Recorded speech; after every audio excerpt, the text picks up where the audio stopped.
मेरे साथ इस वक्त मौजूद हैं शत्रुघ्न सिन्हा जी। मैं तो हमेशा कहती हूँ कि इनकी आवाज ही काफी है, खामोश बोलते हैं तो पूरी दुनिया रुक जाती है। मगर आज तो मेरे साथ बैठे हैं, साक्षात हम दोनों अपने अपने घरों पर हैं, लेकिन कुछ बातें। वाह, बहुत अच्छी है, थैंक यू वेरी मच।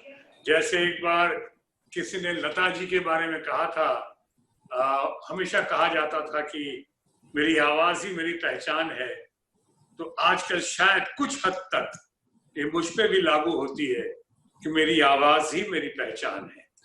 और डांट अब भी। आप कहें, और डांट मैं भी। आपका आभार प्रकट करता हूँ इंडिया टीवी के हमारे दोस्तों का और टेक्नीशियंस का, तमाम लोगों का, रजत शर्मा का और उनकी पूरी टीम का और आपका बहुत शुक्रगुजार हूं कि आपने ये साक्षात्कार, ये इंटरव्यू अभी हमारे साथ कर रही हैं।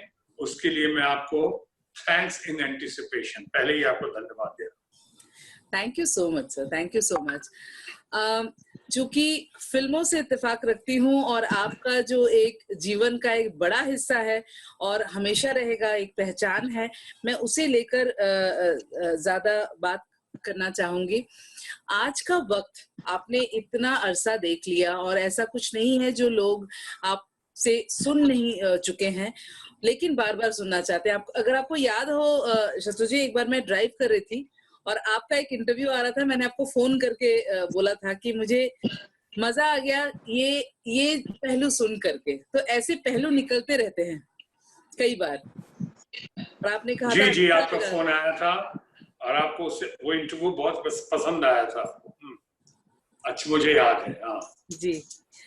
लॉकडाउन का वक्त, घर पर बैठे रहना, परिवार के साथ होना, हालांकि देश दुनिया के लिए बहुत अच्छी खबर नहीं है, लेकिन ऐसे में पॉजिटिव नेगेटिव दोनों होता है, आप हमेशा ये बात कहते हैं। तो आज इस वक्त को आप किस तरीके से देखते हैं? देखिए, ये लॉकडाउन की घड़ी, चाहे ये कोरोना के प्रकोप की घड़ी या पूरे देश में और विश्व में इस वक्त जो इस वैश्विक महामारी, यानी इस महामारी का जो की चर्चा जो है, या जो घबराहट है, या इसकी दहशत है, इसकी वजह से एक तरफ तो चारों तरफ तो बहुत ही सतर्क हैं, होना भी चाहिए, अच्छी बात है।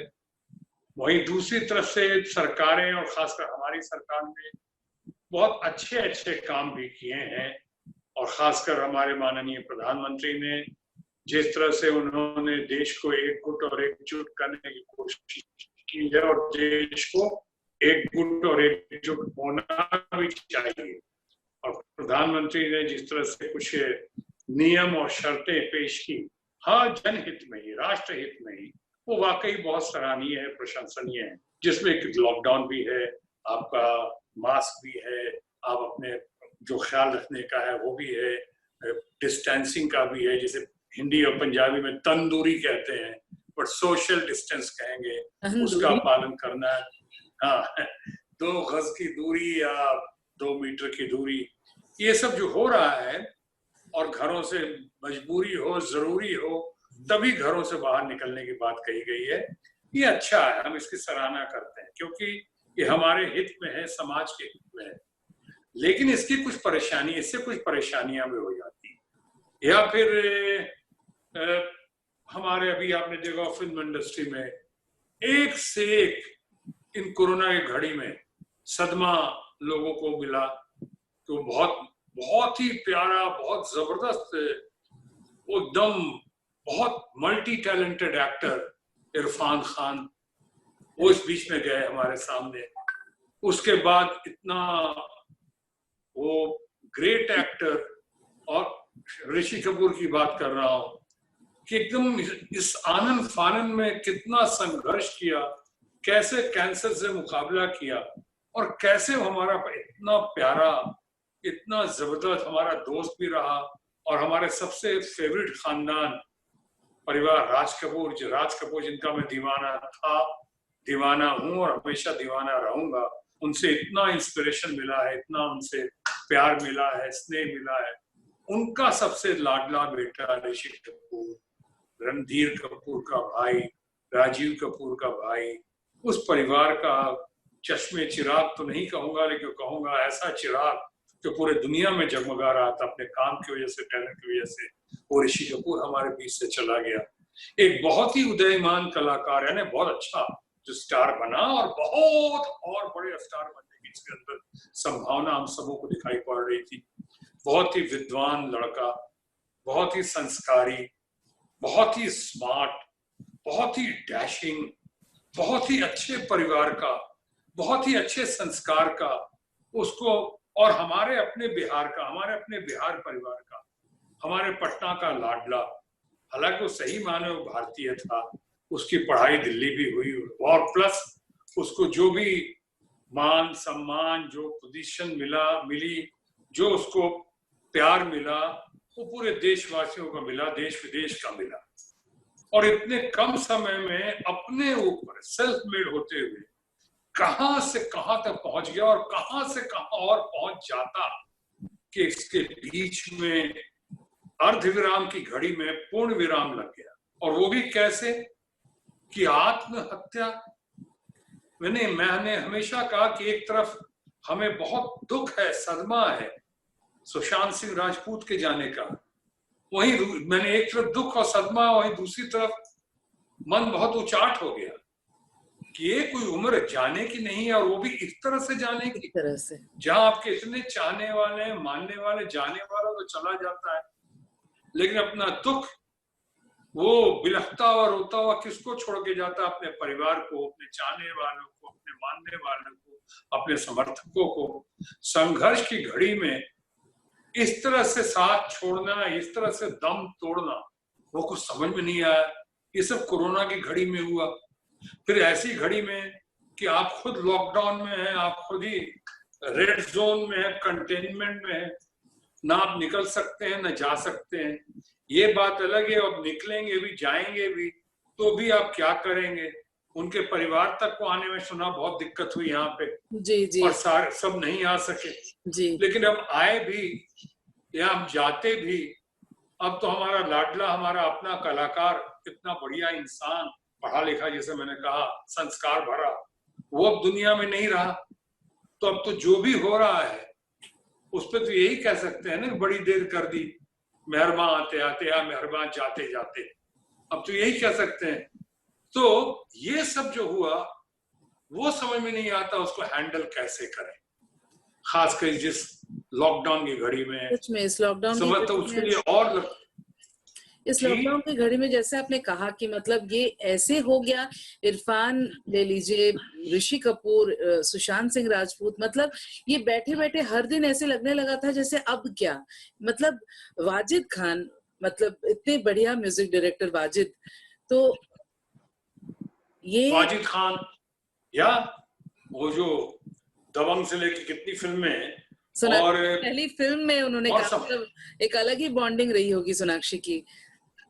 और मैं एक बात और कहूंगा यहाँ पे, ये मुझे याद दिलाता है कि भारत में भारत के समझिए महान गायक, जिनकी क्षतिपूर्ति, जिनकी कमी आज तक पूरी नहीं हो सकी, जैसे कि मोहम्मद रफी, जैसे कि किशोर कुमार, जैसे कि हमारे अपने किशोर कुमार, मन्ना डे, हेमंत कुमार, और सब बहुत तो महान थे ही, लेकिन मैं कह रहा हूँ ये तीन जो रहे, मुकेश, रफी साहब और किशोर कुमार, तीनों के लिए, तीनों महान गायक, महान कलाकार, आज तक अफसोस होता है कि तीनों के तीनों जो हैं वो युवा में ही, युवा एज में, युवा पीढ़ी के ही मानूंगा उनको, उनके अंदर इतनी ऊर्जा थी।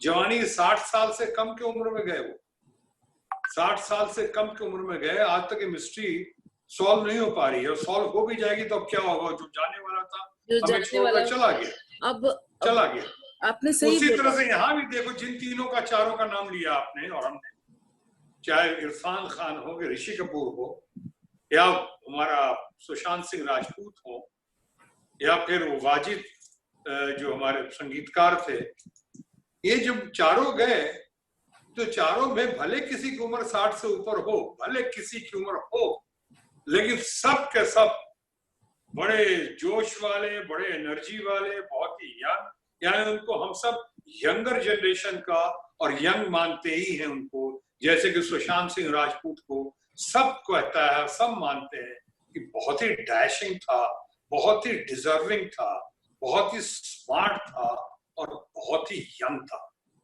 हम मानते हैं, लेकिन साथ ही साथ इस दर्द का क्या करें। शत्रु जी, आपके मतलब मैं जानती हूँ आप बहुत कंफर्टेबल नहीं होंगे, क्योंकि बहुत बातें हो चुकी हैं सुशांत को लेकर के, और बातें हो रही हैं, चली जा रही हैं। चूंकि आत्महत्या है, लोगों के मन में बहुत सवाल हैं। क्यों? क्योंकि मैंने फिल्म इंडस्ट्री से भी बहुत सारे लोगों के ट्वीट्स पढ़े, सबका था अभी क्यों, इतनी जल्दी क्यों, तुमने ऐसा क्यों किया। ये क्यों का जवाब जो है वो अभी भी चल रहा है। चूंकि ये आत्महत्या का मामला है तो ऑब्वियसली पुलिस इसका ख्याल रख रही है, देख रही है। लेकिन एक जगह कहीं ना कहीं बात उठती है कि डिप्रेशन में थे, काम को लेकर के थे, परिवार को लेकर के थे, अपनी पर्सनल जिंदगी को लेकर थे। हम में से शायद कोई नहीं बता पाएगा, क्योंकि वो उन्हीं का दायरा था, वो ही जानते थे। लेकिन आप मुझे एक अगर पर्सपेक्टिव बता पाए, पर्सपेक्टिव की बाहर से आने से क्या ऐसा मानसिकता में क्या क्या फर्क होता है? क्या उन्हें डर लगता है? क्योंकि आप जब आए थे सर, आपने एक बिहारी बाबू ने का जो नाम है ना, मैंने सुना है जितना अपने सीनियर से, कि जब आप आए थे तब भी एक ऐसा वक्त था जब खानों का बोलबाला था और भी लोगों का बोलबाला था, लेकिन आपने वो जगह जो है, अपना जो स्क्वायर है, वो दायरा आपने बढ़ाया, और आज सब उस बिहारी बाबू अगर नाम लेते हैं तो शत्रुघ्न सिन्हा का नाम आता है। तो ये विल पावर जो है वो, ये शायद आप में जबरदस्त रही है। तो ये मुझे आप अपने तरीके से अगर बता पाए। मैं जब आया, आपने मेरी बात की तो जो पकड़ हमारी बनती गई, चाहे जीरो से हीरो की कहानी, जैसे धीरे धीरे संघर्ष करके, स्ट्रगल करके, जैसे आगे जाता मैं पढ़ता गया, कुछ नाम बनता गया, यानी जिसको यहाँ की भाषा में कहेंगे कुछ छाता गया, कुछ लोगों के दिल दिमाग पे भाता गया। उनको लगा भले ये छोटा रोल कर रहा है। कई लोग कहते थे, मुझे राज कपूर साहब का मैं नाम लिया था, राज कपूर साहब तो मेरे बारे में कहते थे कि एक दिन बहुत बड़ा स्टार बनेगा ये। पता नहीं, ये कटी फटी शक्ल, उसके बावजूद कहते थे, बहुत मानते थे। और वो कितना बड़ा मेरे लिए आशीर्वाद था, ये कॉम्प्लीमेंट। ये Sanjeev Kumar, late and great Sanjeev Kumar, या हमारी हीरोइन मुमताज, जो इतनी बड़ी स्टार है मुमताज, और दो आदमियों का जिंदगी में बहुत ही मैं एहसानमंद हूं और हमेशा रहूंगा। उसमें एक है मुमताज और दूसरा संजीव कुमार, जो मेरे फ्रेंड, फिलोसफर, गाइड और गुरु भी रहे, आज नहीं है दुनिया में।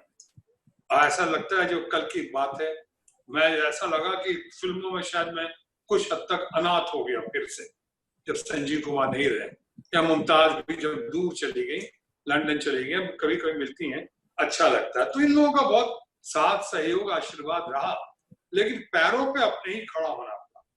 धीरे धीरे छोटे roles, small roles, bit roles, villain, small villain, main villain, फिर कुछ ऐसा हुआ विलन पे ही वर्ल्ड में पहली बार ऐसा शायद हुआ कि एंट्री पे ताली बजने लगी, डायलॉग डिलीवरी पे ताली बजने लगी। अब रही बात, तीसरी बात हमने कही, ये तो स्ट्रगल आपका, और एक पोजीशन बनती गई। और मेरे साथ साथ मैंने ये भी कहा, हमेशा कहा और माना, स्मॉल सिटी से बात निकली कि हाँ मैं पटना का हूँ, हाँ मैं बिहार का हूँ। कई लोग आते हैं बिहार से भी, वो लोग कह देते हैं नहीं sir, I would like to be known as a Delhiite, मैं दिल्ली वाला बोलना। मैं सर थोड़ा सा, क्यों भाई, शर्म किस बात की? अगर तुम आज बिहार से हो तो गर्व से कहो हम बिहार से हैं। आज अगर तुम बिहार के अपने स्टेट को, अपने शहर को भूल जाओगे तो शायद कल अपने माता पिता को ही भूलोगे कि वो गरीब रहेंगे या तुमसे कम रहेंगे, तुम कहोगे नहीं।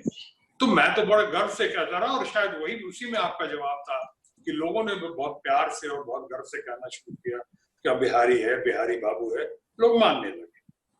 अब रही बात इसकी सुशांत की।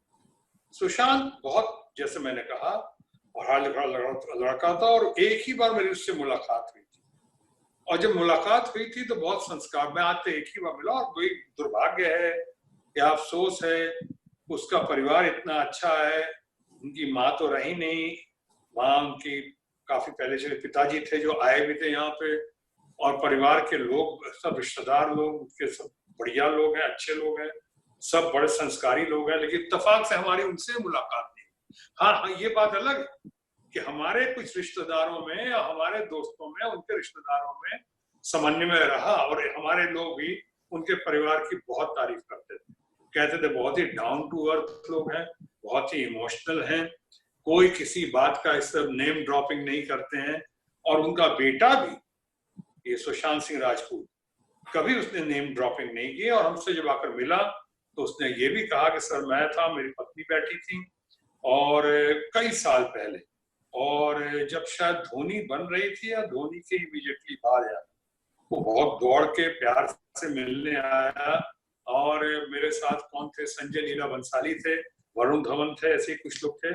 लेकिन आके उसने कहा कि सर मैं आपसे बहुत ही आपका कायल हूँ और आप तो प्रेरणा स्रोत रहे हैं, आपने बहुत लोगों को इंस्पायर किया है, आप मोटिवेट किया आपने, और आपसे हम लोगों ने बहुत कुछ किया। मतलब उसकी बड़प्पन थी क्या, उसका सीधापन था, बहुत संस्कार के सामने उसने पेश किया। तो इतनी मुलाकात थी मेरी। हालांकि मेरे बच्चों के साथ मुलाकात होती थी कि प्रोफेशनल फंक्शंस वगैरह में, लेकिन मैं उसके बारे में सुनता था, जब मैं उसके बारे में बातचीत होती थी तो सब कहते थे नहीं बहुत थोड़ा सा अलूफ रहता है, बोलते थे कि अलूफ है, जिसको शायद लोगों ने बाद में डिप्रेशन का नाम दे दिया हो।